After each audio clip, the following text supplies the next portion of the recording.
ناظرین،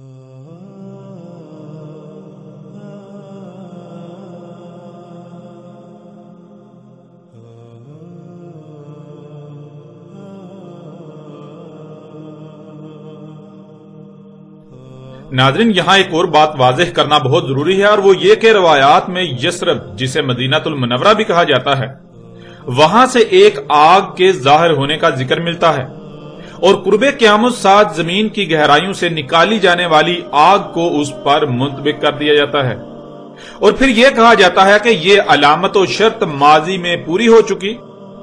ناظرین، اس کی حقیقت کیا ہے؟ حقیقت جاننے کے لیے پہلے روایات میں یثرب مدینہ المنورہ میں ظاہر ہونے والی آگ کے بارے میں جو باتیں ملتی ہیں انہیں سامنے رکھنا ہوگا، لیکن اس سے پہلے یہ بات ذہن میں ہونا لازم ہے کہ جب بھی اس آگ کا ذکر کیا جاتا رہا تو آج تک یہی تاثر دینے کی کوشش کی گئی کہ عرب ایسی کسی آگ سے پہلے بالکل ناواقف تھے، اور اس آگ کے حوالے سے انتہائی عجیب و غریب دیومالائی قصے و کہانیاں منسوب کیے جاتے ہیں، صرف اور صرف اس لیے کہ اس آگ کو ایک ایسی آگ ثابت کرنے کی کوشش کی جاتی ہے جو مافوق الفطرت ہو، جس کی کوئی وجوہات نہیں تھی، اور ایسا صرف اور صرف اس لیے کیا جاتا رہا کہ قرب قیامت ساتھ نکلنے والی آگ جو الساعۃ کی آخری اور بڑی اشراط و علامات میں سے ایک ہے، اس کے حوالے سے جتنی بھی روایات ملتی ہیں ان کو اس آگ پر منطبق کیا جا سکے، اور یوں لوگ الساعۃ کی تمام علامات و اشراط کو مافوق الفطرت اور دیومالائی قصے و کہانیاں سمجھتے رہیں جن کا حقیقت کے ساتھ کوئی تعلق نہیں۔ حالانکہ ناظرین، حقیقت تو یہ ہے کہ اس آگ کے ظہور سے پہلے بھی عرب اس آگ سے بخوبی واقف تھے جسے الحجاز سے نکلنا تھا، جس کے بارے میں رسول اللہ علیہ السلام نے کہا تھا کہ یہاں ایک آگ کا سیلاب قید ہے جو عنقریب نکلے گا۔ عرب اس آگ سے بخوبی اس لیے واقف تھے کیونکہ عرب میں پہلے بھی کئی بار اسی آگ کا ظہور ہو چکا تھا، وہ پہلے بھی کئی بار اس آگ کو دیکھ چکے تھے۔ اب آتے ہیں اس آگ کی طرف کہ وہ آگ کیا تھی، کہاں سے آئی اور اس کی وجوہات کیا تھی۔ سب سے پہلے اس آگ کے بارے میں تاریخ میں جو ذکر ملتا ہے اسے آپ کے سامنے رکھتے ہیں۔ مختلف تاریخی روایات میں ابو شامہ سے منقول ہے، وہ کہتے ہیں کہ بدھ کی رات 3 جمادی الاخرہ یعنی جمادی الثانی 654 ہجری کو مدینہ النبوی سے ایک ایسی انتہائی اونچی، بیانک، زوردار اور گرجدار آواز سنائی دی جو اس سے پہلے تک سنائی دی جانے والی آوازوں میں ایسی ہی حیثیت رکھتی تھی جیسے جسم میں ہڈی کی حیثیت و اہمیت ہوتی ہے۔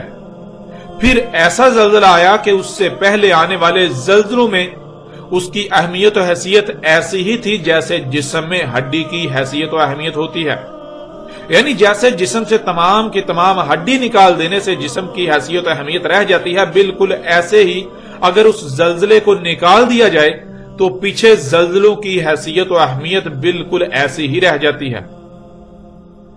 یعنی انتہائی تیز بھیانک زلزلہ آیا، زمین پھٹ کر اس میں گڑے پڑ گئے، دیواروں، چھتوں، لکڑیوں اور دروازوں کو ہلا کر رکھ دیا، اور یہ سلسلہ مسلسل اس مہینے کی 5 تاریخ جمعہ تک جاری رہا۔ یعنی 3 دن مسلسل زوردار گرجدار آوازیں آتی رہیں، جس سے 3 دن مسلسل شدید زلزلہ آیا رہا، زمین پھٹتی رہی اور در و دیوار ہلتے رہے۔ پھر اس آگ کے بارے میں کہا گیا کہ اس میں بہت زیادہ شعلے تھے، جن میں 3 تو بلند و بانگ میناروں کی طرح تھے۔ اس کے علاوہ مزید اس آگ کے حوالے سے ملتا ہے کہ وہ آگ کا ایک سمندر تھا جو دریا کی طرح بہتی تھی۔ اس آگ میں بجلی کے کڑکنے جیسی کڑک تھی۔ وہ آگ پہاڑوں اور پتھروں کو کھا جاتی تھی، یعنی پہاڑوں اور پتھروں وغیرہ کو، جو پہاڑ اور پتھر وغیرہ اس کی زد میں آتے یا تو وہ آگ کے نیچے دب جاتے یا پھر وہ پگھل کر وہی آگ بن جاتے، وہ آگ انہیں پگھلا دیتی۔ وہ آگ کا دریا بہتا بہتا مدینہ کی مشرقی جانب آ گیا، جس سے عراق کی طرف آنے جانے والے رستے بند ہو گئے، یعنی وہ رستے اس آگ کے دریا کی لپیٹ میں آ گئے۔ پھر اس طرح کچھ تاریخی آثار میں یوں مذکور ہے کہ سنائی دی جانے والی آواز بالکل ایسی ہی آواز تھی جیسے زوردار بادل گرجتے ہیں، پھر شدید زلزلہ آیا جو 3 دن تک مسلسل جاری رہا، یعنی وقفے وقفے سے آوازیں سنائی دیتی رہیں گرجدار، اور وقفے وقفے سے 3 دن تک مسلسل زلزلہ آتا رہا۔ زمین پھٹی اور اس میں سے آگ کا بہتا ہوا سمندر نمودار ہوا، جو بہتا ہوا مدینے کی حدود تک آ پہنچا۔ مدینہ کی حدود پر ایک بہت بڑا پتھر یعنی پہاڑی تھی، اس آگ نے اس پتھر یعنی اس پہاڑی کی اس سمت کو جلا کر کوئلے کی طرح کالا کر دیا جو مدینے کی متضاد سمت تھی، اور اس کا جو رخ مدینے کی طرف تھا اسے کچھ بھی نہ ہوا اور وہ آگ وہیں ٹھنڈی پڑ گئی۔ ناظرین، تاریخی آثار میں، روایات میں اس آگ کی ہولناکی کا اندازہ یوں لگایا جا سکتا ہے کہ مدینہ میں ہر کوئی تھر تھر کانپ رہا تھا، ہر کوئی یہی سمجھ رہا تھا کہ جیسے اسات قائم ہونے والی ہے اور اب کوئی بھی نہیں بچے گا۔ تمام کے تمام اہل مدینہ محمد رسول اللہ علیہ السلام کی قبر کے گرد جمع ہو کر گڑ گڑاتے رہے، ہر کوئی چیخو پکار کر رہا تھا، ہر کوئی توبہ کر رہا تھا۔ ایسا منظر تھا کہ ہر کوئی بلند آواز میں اپنے ہر گناہ، اپنے ہر جرم کا اعتراف کر رہا تھا اور آئندہ اللہ کا خالص غلام بننے کا عہد کر رہا تھا۔ پھر کچھ روایات میں یوں مذکور ہے کہ 3 رجب 630 ہجری کو مدینہ المنورہ کے باہر انتہائی خطرناک آگ ایک بہت بڑے شہر کی شکل میں نمودار ہوئی، جو 52 دن تک جاری رہی۔ یہ آگ پتھروں تک کو جلا دیتی تھی۔ یہ آگ چلتے چلتے مدینہ المنورہ کی حدود تک پہنچ آئی اور بالآخر ٹھنڈی ہو گئی۔ اس آگ کے بارے میں بھی بالکل وہی علامات بیان کی گئیں جو پیچھے بیان کردہ آگ کے بارے میں بیان کی گئیں، یعنی اچانک زوردار گرجدار آواز کا سنائی دینا، پھر شدید زلزلے کا آنا یعنی شدید زلزلوں کا آنا، اور آگ کا دریا نمودار ہونا۔ پھر کچھ روایات میں یہ بات بھی ملتی ہے کہ مدینہ المنورہ سے باہر پہاڑی گھاٹیوں میں اچانک ایک آگ نمودار ہوئی جس سے 3 دن مدینہ مسلسل زلزلے سے لرزتا رہا۔ ہر کوئی شدید خوف کا شکار تھا، یوں لگ رہا تھا کہ اسات قائم ہونے والی ہے اور اب کوئی بھی نہیں بچے گا۔ وہ آگ دریا کی طرح بہتی تھی، کئی دن تک مسلسل بہتی رہی اور بالآخر ٹھنڈی ہو گئی۔ اس طرح ناظرین، روایات میں عمر فاروق رضی اللہ تعالیٰ عنہ کے دور حکومت کا واقعہ بھی ملتا ہے کہ عمر فاروق رضی اللہ تعالیٰ عنہ کے دور حکومت میں مدینہ کے قریب ایک کنویں سے دخان یعنی گیس نکلتی رہی، دھواں اٹھتا رہا۔ پھر ایک دن اچانک زوردار گرجدار آواز سنائی دی جس سے مدینے میں زلزلہ آیا اور وہاں سے آگ نکلی جو مدینہ کی متضاد سمت میں بہتی رہی اور پھر بعد میں ٹھنڈی پڑ گئی۔ یہاں ناظرین یہ بات واضح رہے کہ عمر بن خطاب رضی اللہ تعالیٰ عنہ کے دور حکومت میں نکلنے والی آگ اور زلزلہ، یہ دونوں واقعات بیک وقت رونما ہوئے، مگر انہیں 2 مختلف واقعات بنا دیا جاتا ہے۔ حالانکہ حقیقت یہ ہے کہ 2 مختلف واقعات نہیں ہیں، یہ ایک ہی واقعہ تھا۔ پھر روایات میں یہ بات بھی ملتی ہے کہ عین اسی مقام سے عثمان رضی اللہ تعالیٰ عنہ کے دور حکومت میں بھی دھواں نکلتا رہا۔ اس طرح کچھ روایات میں یہ بات بھی ملتی ہے کہ مدینہ کی مشرقی جانب پہاڑی وادیوں میں ایک آگ نمودار ہوئی، کچھ دن بعد وہ آگ اس جانب ٹھنڈی پڑ گئی، پھر مدینہ کے شمال کی جانب نمودار ہوئی، پھر وہاں کافی دن رہی، اس کے بعد وہاں بھی ٹھنڈی پڑ گئی، اور ان دونوں مقامات سے ظاہر ہونے والی آگ کی بھی وہی علامات بیان کی جاتی ہیں جو پیچھے بیان کی جا چکی ہیں۔ پھر ناظرین، ایک ایسی آگ کے ظہور کا بھی ذکر ملتا ہے جو کہ مکہ سے بھی دیکھی گئی، یعنی ایک ایسی آگ بھی ظاہر ہوئی جسے اہل مکہ نے بھی دیکھا، اور وہ آگ بھی بالکل انہی خصوصیات و علامات کی حامل تھی جو یثرب یعنی مدینہ المنورہ کی گھاٹیوں سے ظاہر ہوتی رہی۔ اور مکہ سے دیکھی جانے والی آگ کے حوالے سے بھی جو روایات ملتی ہیں ان میں بھی اوقات اور مقامات مختلف ہیں، لیکن مکہ سے مختلف اوقات و مقامات سے دیکھی جانے والی آگ کو بھی وہی واقعہ سمجھ لیا گیا جو کہ یثرب یعنی مدینہ المنورہ سے منسوب ہے۔ اب ناظرین یہ بات یاد رکھیں کہ نہ صرف یہ سب الگ الگ واقعات ہیں بلکہ یہ الگ الگ اوقات میں اور الگ الگ مقامات پر وقوع پذیر ہوئے، لیکن آج تک ایسا کیا جاتا رہا کہ آگ والے تمام واقعات کو ایک ہی واقعہ بنا دیا گیا جو ایک ہی واقعے کے 2 مختلف پہلو تھے، یعنی عمر فاروق رضی اللہ تعالیٰ عنہ کے دور حکومت میں نکلنے والی آگ اور زلزلہ انہیں دو مختلف واقعات بنا دیا گیا۔ اب سوال یہ پیدا ہوتا ہے کہ آخر ایسا کیوں کیا گیا؟ تو اس کا جواب ناظرین یہ ہے کہ ایسا کرنے کی دو وجوہات تھیں۔ ان میں پہلی وجہ یہ تھی کہ محمد رسول اللہ علیہ السلام نے کہا تھا کہ الساعۃ کی آخری 10 علامات و اشراط میں سے ایک آگ ہے، جس کا ذکر بہت ہی تفصیل کے ساتھ گزشتہ ایک ساتھ میں گزر چکا۔ تو ناظرین شروع سے ہی ایسا ہوتا ہوا چلا آ رہا ہے کہ جب بھی دنیا میں کوئی اہم واقعہ وقوع پذیر ہوتا ہے تو مختلف شخصیات اس واقعہ پر روایات کو منطبق کرتی ہیں۔ قرب قیامت الساعۃ جس آگ کا ظہور ہونا تھا جو کہ الساعۃ کی علامات و اشراط میں سے ایک ہے، اس سے متعلق تمام روایات کو منطبق کرنے کے لیے ان تمام واقعات کو ایسے بیان کیا جاتا رہا کہ جس سے واضح طور پر یہ تاثر ملے کہ یہ ایک ہی واقعہ ہے، یعنی جو آگ ماضی میں ظاہر ہو چکی وہ ایک ہی بار ظاہر ہوئی، اور وہ یہی آگ تھی جو الساعۃ کی سب سے بڑی اور آخری علامات و اشراط میں سے تھی۔ اور ناظرین دوسری وجہ جو آگ کے ظہور کے مختلف واقعات کو ایک ہی واقعہ ثابت کرنے یا ایک ہی واقعہ ہونے کا تاثر دینے کی وجہ بنی، وہ یہ تھی کہ ان تمام واقعات میں ظاہر ہونے والی آگ کی خصوصیات میں مماثلت، یعنی جہاں سے بھی جس وقت بھی وہ آگ ظاہر ہوئی تو اس کی جو علامات بیان کی گئیں ان میں نہ صرف مماثلت تھی بلکہ بالکل ایک ہی جیسی علامات بیان کی گئیں، لیکن اوقات مختلف بیان کیے گئے۔ یوں مفسرین اور دانشور حضرات نے یہ سمجھا کہ آگ ایک ہی ہے، ایک ہی واقعہ ہے، ایک ہی آگ کا ذکر کیا جا رہا ہے، اور مختلف اوقات کا ذکر یا تو مورخین کی غلطی ہے یا پھر مختلف راویوں کے ہونے کی وجہ سے اوقات میں رد و بدل ہو گئی۔ یوں اوقات اور مقامات کو غلطی سمجھ کر نظر انداز کر دیا گیا اور ان تمام واقعات کو ایک ہی واقعہ بنا دیا گیا یا پھر ایک ہی واقعہ ہونے کا تاثر دیا گیا، جس سے ان روایات کو اس پر منطبق کرنا آسان ہو گیا جن میں محمد رسول اللہ علیہ السلام نے قرب قیامت الساعۃ نکلنے والی آگ کا ذکر کیا تھا، جو کہ الساعۃ کی سب سے آخری اور بڑی علامات و اشراط میں سے ایک تھی۔ پھر اسی کے حوالے سے پیدا ہونے والے سوالات کا دروازہ بند کرنے کے لیے ان تمام واقعات میں ظاہر ہونے والی آگ کو دیومالائی قصہ بنا دیا گیا کہ وہ آگ پہاڑوں اور پتھروں کو تو جلا کر پگھلا دیتی تھی مگر درختوں کو کچھ بھی نہ کہتی تھی۔ وہ آگ کا ایک دریا تھا جو میلوں لمبا اور چوڑا تھا مگر مدینے میں اس کی وجہ سے ٹھنڈی ہوا چلتی تھی۔ یعنی ناظرین ہر سچ کے ساتھ ایک جھوٹ بھی ملا دیا گیا، اور ایسا اس لیے کیا گیا کہ اگر کسی کے ذہن میں اس آگ کے متعلق کوئی سوال پیدا ہو، مثلا اگر ایک ایسی ظاہر ہوتی ہے جو پہاڑوں اور پتھروں کو جلا دیتی ہے، انہیں پگھلا دیتی ہے، جو میلوں لمبی اور چوڑی ہے، ایسے بہتی ہے جیسے دریا بہتا ہے، سمندر کی مانند ہے، تو آخر وہ اتنی غیر معمولی آگ کہاں سے گئی؟ اس کی وجوہات کیا تھیں؟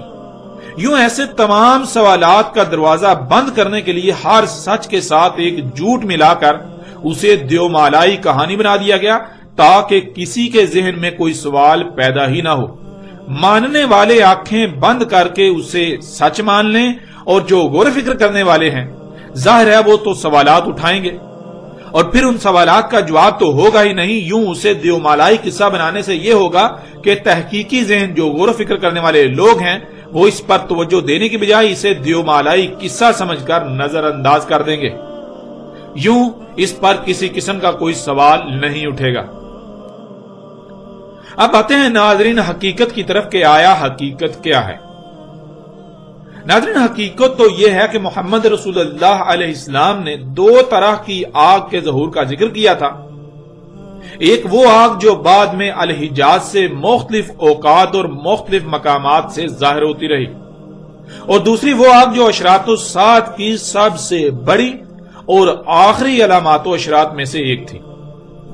محمد رسول اللہ علیہ السلام نے جب بھی الحجاز سے آگ کے نکلنے کا ذکر کیا تو ایسے الفاظ استعمال کیے جو دونوں طرح کی آگ اور اوقات کا احاطہ کرتے ہیں، لیکن اس کے برعکس الحجاز کے علاوہ باقی خطوں سے نکلنے والی آگ کو بالکل مختلف اور منفرد انداز میں بیان کیا کہ جس سے کسی کو بھی کوئی شک و شبہ نہ رہے کہ یہ اس آگ کا ذکر کیا جا رہا ہے جو نہ صرف علامات و اشراط میں سے ایک ہے بلکہ وہ زمانے کے آخر میں جا کر ظہور پذیر ہوگی۔